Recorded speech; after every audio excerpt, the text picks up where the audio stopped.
Hey there, YouTubers. All right, so we're going to do a little overview of this here Asus TUF Gaming B660M plus Wi-Fi D4. Now, I've had quite a few TUF Gaming motherboards over the years. The only one I have left right now is a B365, which I think I've got an i4 9400F in it. It's on this channel, you know, for some of the gaming stuff. Not that popular anymore, obviously. This guy, you know, huge leap from there, right? It's amazing. Um, God, what competition will do for you, right?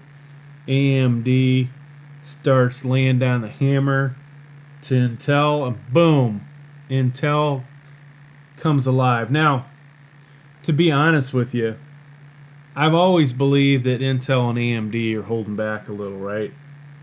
Um, I always kind of believe that, oh, wow, we have this exact 7%, 10% every time gains, right? Like they're just opening the faucet a little bit more each time.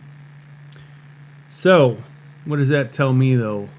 After AMD kicked their butts for, you know, who knows how many months, Intel had basically had enough of it, right?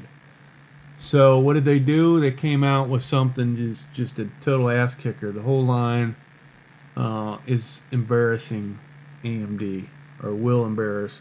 What's out now? They've got the top 6 CPUs. No doubt the i5-12600K is the best deal out there. Anything less than that is, you know, any other CPU besides the i7-12700K and the 12900K. That CPU is much better than, and for the price performance, it's the best deal. So here we go.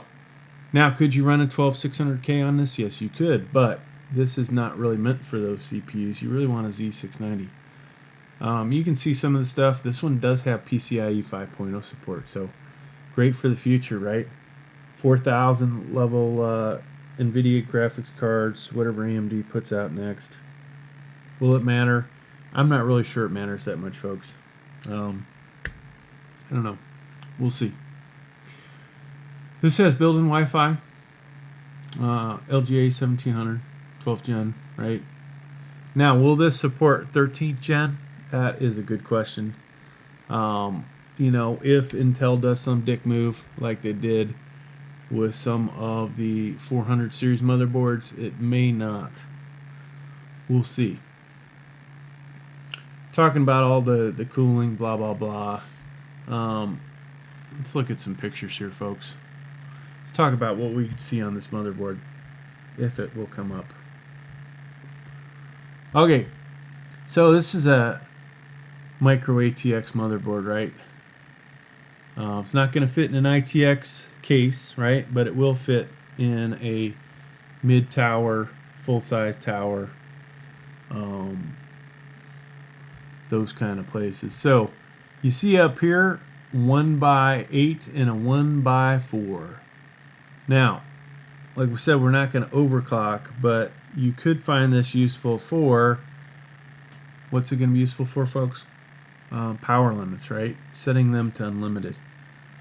So if you buy something like the i9 12900, i7 12700, get a little bit more multi-core performance out of it. And in case you've ever used Cinebench, that's one way to get a little bit more on your score, right? You can see if you look close here, folks, LGA 1800. So this is going to support 13th gen. And if it just says it right there. A2, B2, okay. In gray, those are where you're going to put your first 2 RAM sticks if that's all you have.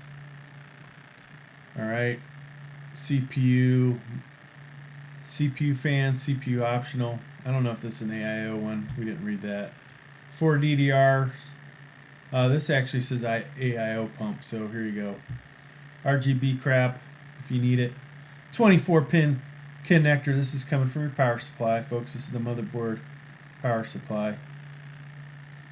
Gotta have that, right? USB 3.0 coming from your case. USB type Charlie coming from your case. SATAs 2 and 2, that's 4. Front panel connectors. So since we're zoomed in so close, these are the two that matter the most, right? You don't have to even connect the rest of them. This is going to be your power switch. You don't need the power LED. You don't need the HDD LED. You don't need the reset switch. You obviously, you have them. You might as well connect them. But if you're troubleshooting, my recommendation is the minimum, right? Just put do the power switch. Don't screw with the other ones because sometimes you might screw up. Speaker is right there, okay? Now, is this that's not another USB. USB 2.0s over here. Case fan. This is pretty busy. Looks a lot like the TUF Gaming 360s, 365s, and the rest of the history, right? As you can see,